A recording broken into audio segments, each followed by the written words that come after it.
Bonjour, bienvenue. Voilà, alors aujourd'hui je vais participer au challenge de Florence qui a sa chaîne Miss Florence et donc qui a créé ce challenge qui s'appelle SOS Go Go Go Dex.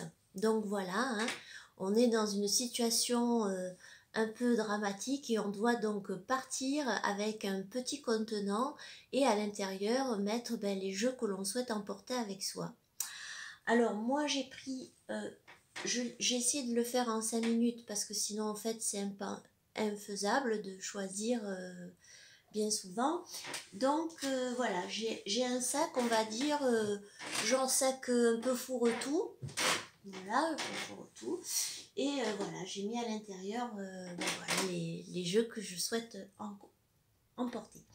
Donc dans un premier temps, j'ai emporté ce qui est important pour moi, c'est-à-dire mon journal. Enfin, c'est pas un journal intime.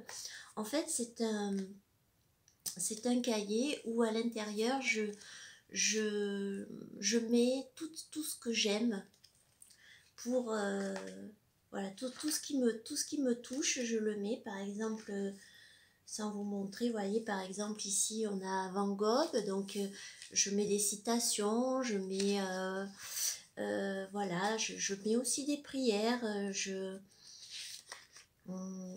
fais aussi, voilà, je mets mes photos de lavande, je mets mes dessins. Et voilà, c'est un cahier où, comment dire, que je souhaite en fait, c'est bête, mais laisser à mon petit garçon, justement, voilà, où il voit tout ce que sa maman, bien sûr il est dedans aussi, sinon ça va pas le faire. Mais voilà, vous voyez, il y a des petits brins de lavande, il y a des petits dessins, des collages, des poèmes, voilà. Et ça, c'est important parce que je le remplis dès que j'ai un petit moment, dès qu'il y a quelque chose qui m'a beaucoup plu, je me sers de mon grimoire. Il n'y a pas de comment dire, de sort à l'intérieur, c'est que des choses, voilà, que j'aime. Alors, on va partir par les jeux. Donc, qu'est-ce que j'ai pris ? J'ai pris l'oracle de notre univers d'Hélène Ciotat que je vous avais déjà présenté. Alors je l'ai pris parce que déjà artistiquement il me plaît beaucoup, mais aussi, alors c'est écrit à l'envers, là, équilibre. Je l'ai pris aussi parce qu'il a un mélange de beaucoup de jeux. On peut y retrouver des cartes qui vont faire penser aux arcanes du tarot, d'autres qui vont faire penser aux Bélines, au Petit Lenormand aussi. Vous voyez, là on a la clé par exemple, et donc je trouve qu'il regroupe beaucoup. La mort peut faire penser à l'arcane sans nom, et du coup il a ce côté un petit peu mystérieux, divinatoire, que j'aime bien. Je n'ai pas beaucoup de jeux divination pure, mais celui-là, voilà, je trouve il est assez, il est complet, donc, et puis il est petit. Et donc voilà, donc je prendrai celui-ci. Après, j'ai pris le Deviant Moon Tarot, que tout le monde connaît bien sûr, de Patrick Valenza. Parce que j'ai pris un autre jeu de lui aussi, mais bon là il doit être au fond du sac. Donc voilà, un très connu, je ne vais pas le montrer, le Patrick Valenza. Je l'aime parce qu'il me permettra de travailler, on va dire, le côté un peu plus sombre. Et puis il a ce petit côté un petit peu comique, cynique, que j'aime bien aussi. Donc voilà, je prendrai le Deviant Moon pour, voilà, pour un travail un petit peu plus, dark. Ensuite, alors le petit jeu que je vous ai présenté, j'ai fait une review sur ma chaîne, c'est le Camino Plus. Où on a 3 tas de cartes en fait, avec une catégorie verbe, une autre ressource et une autre action. Et donc on n'a que des petits mots sur ces cartes. Je vous montre au hasard. Voilà, là par exemple il y a marqué formuler un petit objectif, donc ça c'est les cartes actions. Là on a des verbes, donc on a vivre, on a aimer, et donc on va piocher une carte dans chaque tas, et je trouve qu'on a énormément de travail qu'on peut faire avec ce jeu-ci. et du coup, voilà, au niveau développement personnel, j'emporterai celui-là. Après, j'ai emmené dans ce petit pochon les cartes sorcières, qui a à l'intérieur un petit sachet de lavande, très important pour moi. Les cartes sorcières, voilà, de, je ne sais plus, Donatelli. En fait, ça, c'est les cartes qui étaient dans une boîte avec un pentagramme, une boîte verte. Donc, on a ce papier comme on a chez De Vecchi, ce papier un peu canson. J'aime beaucoup cette version-là parce que justement, j'aime beaucoup le papier comme ça. Et je trouve que du coup, les aquarelles ont l'air vraiment... on a cette impression qu'elles ont vraiment été dessinées du coup à même le papier. Et donc, c'est des cartes un peu sorcières où on va retrouver... voilà, on va retrouver donc des scènes. On va avoir en haut une plante, deux mots-clés et deux mots-clés si vous sortez la carte renversée. Par exemple, ici, on a étrangeté, liberté et en bas, on a maturité et pédanterie. Bon, voilà. Et en fait, celui-là, je l'aime beaucoup parce qu'il a ce côté sorcière et en même temps, on y retrouve des animaux. Je sais pas si ça fait bien le zoom. Voilà, on y retrouve des animaux. Si ce jeu vous plaît, vous pouvez le trouver dans une autre édition. Parce que celle-là, elle est plus éditée. Mais si vous avez la chance de le trouver d'occasion, je vous conseillerais plutôt voilà, celui-là. Parce qu'en fait, c'est vrai que cette matière, enfin, moi j'aime beaucoup. Après, c'est chacun. Et donc voilà, on va retrouver des cartes de sorcières, on a des pierres, on a des animaux, donc c'est un peu un jeu un peu vintage pour moi, qui suis vintage aussi, donc voilà. Après, donc bien sûr, j'ai pris, je ne veux pas vous le remontrer, donc le Mystic Earth Tarot avec toutes les belles peintures romantiques, parce qu'il est rare et parce qu'il me sert pour l'écriture et pour méditer aussi. Bien évidemment, j'ai pris les cartes divinatoires d'Alguériel parce que c'est mon essentiel au niveau des tirages, on va dire, plus spirituels, qui est très connu aussi.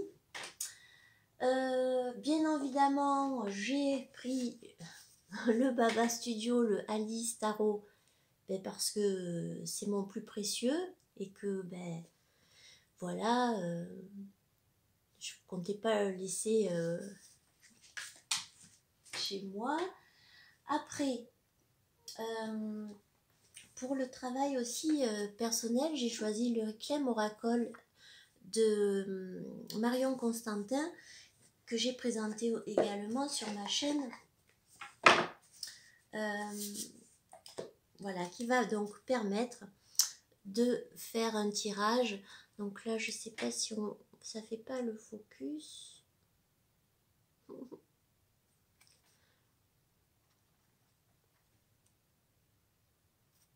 Bon, ça fait pas vraiment bien le focus, mais je vous avais déjà présenté ce jeu. J'ai fait une vidéo dessus où on va avoir des mots-clés et c'est tout en lien bien sûr avec le travail intérieur. Donc par exemple ici on a la frustration. Voilà, et donc c'est un jeu qui permet de travailler le déni ici. Et je l'aime beaucoup. Donc il y a 84 cartes, si je dis pas 88 cartes. Donc en fait, on peut vraiment faire énormément de travail avec ce jeu.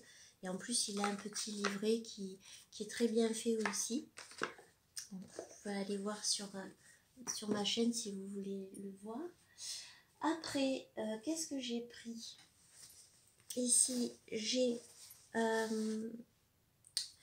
jeu que j'aime beaucoup. En fait, c'est le tarot du Graal de John Matthews. Là, c'est la version en anglais parce que mes cartes en français, voilà, c'est un peu, on va dire, hors d'usage. C'est un jeu que j'aime beaucoup parce qu'on a des tableaux sur toutes les arcanes, en fait, vont suivre, vont former comme une frise, que ce soit pour les majeurs ou pour les arcanes mineurs. Et on a un jeu vraiment d'initiation. On est vraiment le pèlerin, en fait, quand on a ce tarot. On est vraiment dans ce cheminement-là spirituel et c'est un jeu qui compte beaucoup pour moi. Parce que c'est vrai que le livre est très bien fait. Et on a ce côté cheminement, quête du Graal, qui est là ici une quête personnelle, voilà, que j'aime beaucoup. J'ai fait une vidéo aussi sur ce jeu. Alors après, qu'est-ce que j'ai? Ici, j'ai un oracle. C'est l'oracle, je crois, Fairy Oracle. C'est un des oracles de Brian Froud que j'aime particulièrement. Donc j'ai les deux oracles qu'il a fait. Celui-ci, on ne le trouve, on ne le trouve plus, il est plus édité. Voilà, et donc on est vraiment dans l'immersion, ici la tentation, voilà, la joie du futur, et donc on retrouve ses œuvres, et c'est vraiment, voilà, pour moi, un indispensable que j'aime beaucoup utiliser même l'été, alors que les cartes ont ces couleurs un petit peu, quand même, des tons beaucoup automnales, mais moi je les aime bien. C'est la vision que j'ai en fait du monde des fées, ça ressemblera à ça. Voilà, je suis pas trop jolie petite fée. Enfin voilà, le monde des fées est un monde voilà, c'est pas tout bisounours. Donc j'aime bien ce mélange parce que dans ce jeu, on a vraiment la reine du passage. On a vraiment des très belles cartes avec toutes ses œuvres. Et voilà, j'y tiens beaucoup à celui-là et à l'autre aussi d'ailleurs, mais bon, il fallait que je choisisse, hein, parce que bon, le sac assez vite rempli. Alors après, j'ai choisi d'emporter un livre qui est donc le livre qui accompagne le tarot gaïen. En fait, c'est un ouvrage qu'on ne trouve plus en français, mais qui est très bien fait, où on peut faire beaucoup de travail avec, parce que à chaque fois on va retrouver plein de questions, par exemple des questions pour un journal, donc quel est le cycle qui se complète actuellement dans ma vie, comment suis-je bénie, et en fait pour chaque on a vraiment de quoi travailler avec ce livre, et c'est vrai qu'on peut pas dire qu'il est voilà, j'espère qu'un jour il sera retraduit enfin réimprimé en français, mais en tout cas voilà. Donc bien évidemment, j'ai emporté aussi avec donc le jeu. On le trouve hein, en anglais ce tarot, mais il n'a plus voilà, déjà il est plus en français, mais en plus il n'a pas la version anglaise à une grosse bordure bleue et plus glossy. Enfin voilà. Celle-là, la qualité ici des cartes, elle n'est pas exceptionnelle, hein, mais par contre, voilà. Ça, c'est un jeu que je vais utiliser cet été. Voilà, le gardien de terre. Donc, c'est un jeu de tarot qui est très nature, avec des vrais personnages que la créatrice connaît dans sa vie. Voilà, le 8 d'air. Et donc voilà, on a des sortes de collages.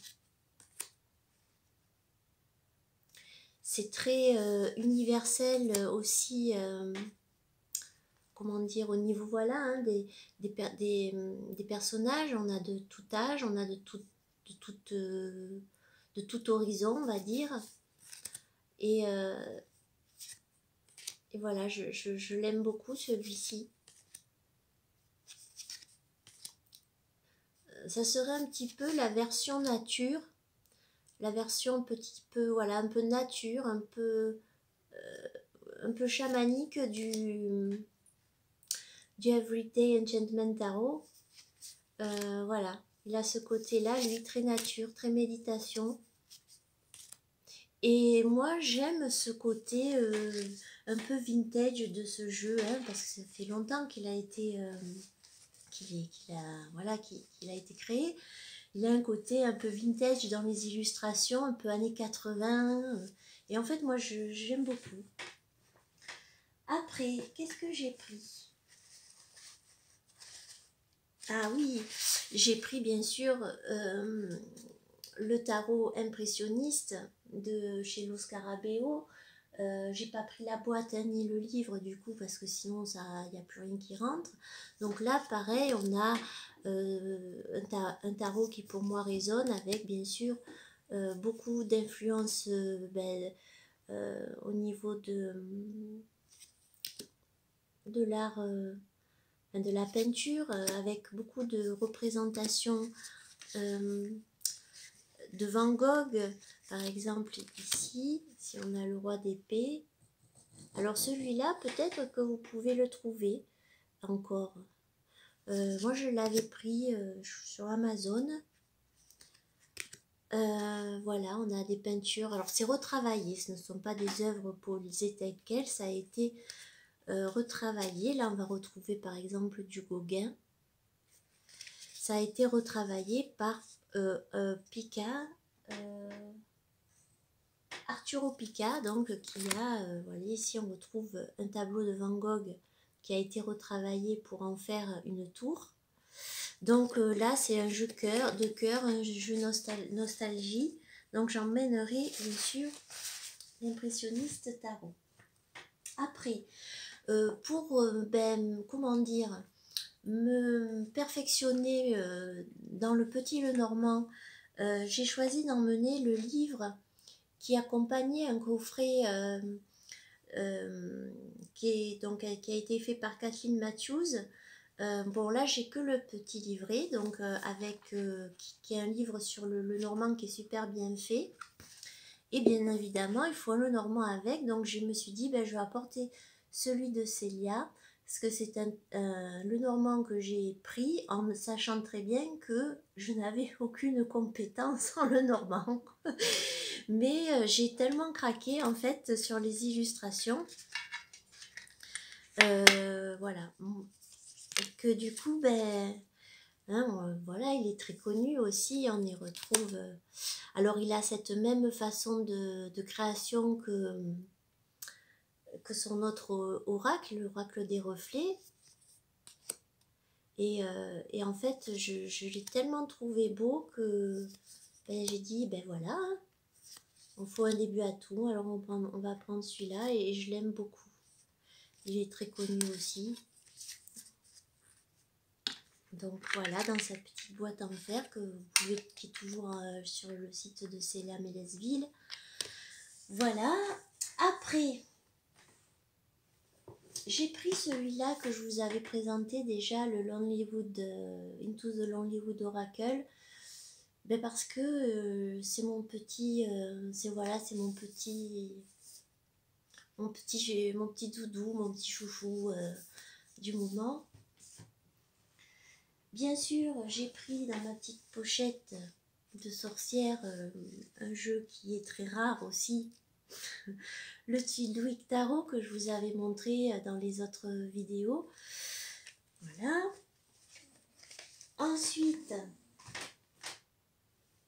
j'ai pris celui qui ne me quitte jamais et que j'adore utiliser à tout temps de l'année, mais je l'aime beaucoup aussi justement en printemps et à l'été. C'est le White Fox Oracle de Sabine Casasus, donc Zedora, qui a une boutique. Donc vous voyez, c'est des choses très simples. Je vous l'avais montré celui-là aussi, avec quelque chose de très actuel, avec voilà justement qui nous laisse cours à l'interprétation. Voilà, donc il y a un petit livret, hein, vous avez même la Switch. Donc vous avez un petit livret. Donc si vous tapez White Fox Oracle, vous allez sûrement trouver du coup la boutique, s'il vous plaît. Il est vendu dans une petite boîte qui est très sympa et qui n'est pas du tout cher pour un auto-édité. Après, qu'est-ce que j'ai pris? Bon, ben, j'ai pris un jeu très rare aussi encore, hein, parce que au cas où. Voilà, c'est le Fez Marocain Tarot, qui est un très vieux tarot. Donc c'est une reproduction, on va dire, fidèle du Rider-Waite, version un petit peu, voilà, marocaine, un peu gravure, avec quelques couleurs. J'ai fait une vidéo de ce jeu. Et donc, bien sûr, celui-là, je l'emmène parce que, voilà, parce qu'il est très rare aussi et que s'il faut le troquer contre un sanglier, quoique non, je ne mange pas de sanglier, mais bon. Et bien sûr, j'ai emmené mon chouchou. Bon, ben voilà, je ne vais pas encore le remontrer, hein, donc bien sûr, l'Everyday Enchantment Tarot de Poppy Paline, qui est pour moi mon coup de cœur, qui fait partie de mon top 3. Voilà.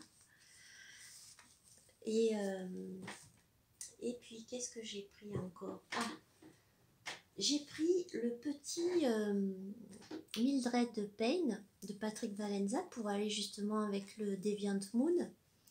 Alors celui-ci, c'est la version mini en français, voilà, hein, qui est très connue aussi, vous le connaissez, la pipe.